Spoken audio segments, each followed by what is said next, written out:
Welcome PTN cinema. Captain Vijayakanth அவர்களை பற்றி அற்புதமான விஷயங்களை நாம் தெரிந்து கொள்ளலாம். நடிகை உமா அவர்கள் கேப்டன் விஜயகாந்த் அவரோட பயணித்த பயணத்தை பற்றி சில அனுபவங்களை கூறியுள்ளார். வாருங்கள் என்னென்று பார்க்கலாம். கேப்டன் விஜயகாந்த் சாரை பொறுத்த வரைக்குமே அவர் இப்போ இருக்க இண்டஸ்ட்ரியில் பார்த்துக்கோங்க, ஒரு படத்தை இயக்குகிற ஒரு இயக்குனராக இருக்கட்டும், மற்ற ஒரு சின்ன ஒரு நடிகர் ஒரு படத்தை நடிக்கிற நடிகராக இருக்கட்டும், அவங்கள பார்க்க போகணும்னு நினச்சிங்கன்னா ஒரு 1000 தடைகளை தாண்டி தான் அப்பாயின்மெண்ட் வாங்கி தான் அவங்கள போய் மீட் பண்ண முடியும். இப்போ நம்ம ஒரு நடிகரை மீட் பண்ணணும்னா இன்றைக்கி அப்பாயின்மெண்ட் வாங்கினோம்னா அவரை ஒரு 90 நாள் கழித்து தான் பார்க்க முடியல, 30 நாள் கழித்து. அந்த மாதிரி தான் எல்லார்கிட்டையுமே இருக்குது. பெரிய நடிகராக இருக்கட்டும், ஒரு ப்ரொடியூசராக இருக்கட்டும், மற்ற ஒரு இயக்குனராக இருக்கட்டும், அவங்களாம் பார்க்கணுன்னா நம்ம பல தடைகள் தாண்டி தான் போகணும். ஆனால் இவர்கிட்ட நம்ம அப்படி கிடையாது.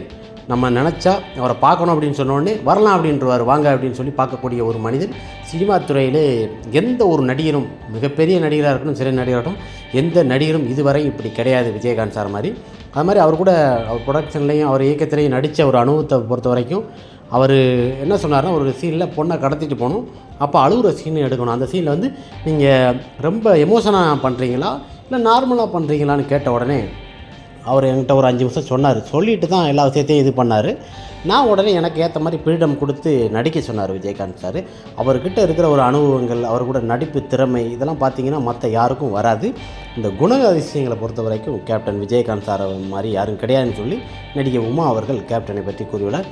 அதை மாதிரி சில விஷயங்களை ஒரு உதவின்னு இருக்கட்டும் எல்லாம் பண்ணுவார். மற்ற நடிகர்களோட ஈகோ குணங்கள் அவர்கிட்ட கிடையாது.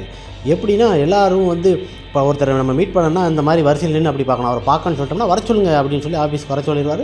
ஷூட்டிங் ஸ்பாட்டாக இருந்தாலும் அங்கே வந்து என்ன கேட்டாலும் பண்ணக்கூடிய ஒரு நல்ல ஒரு மனிதர் கேப்டன் விஜயகாந்த் சார் என்று நடிகை அற்புதமாக கேப்டனை பற்றி கூறியுள்ளார். நம் சேனலை சப்ஸ்கிரைப் பண்ணுங்கள், பெல் பட்டனை இது பண்ணுங்கள். கேப்டன் புகழ் வாழ்க, தமிழன் என்று சொல்லடா, தலை நிமிர்ந்து நின்றடா கேப்டன்.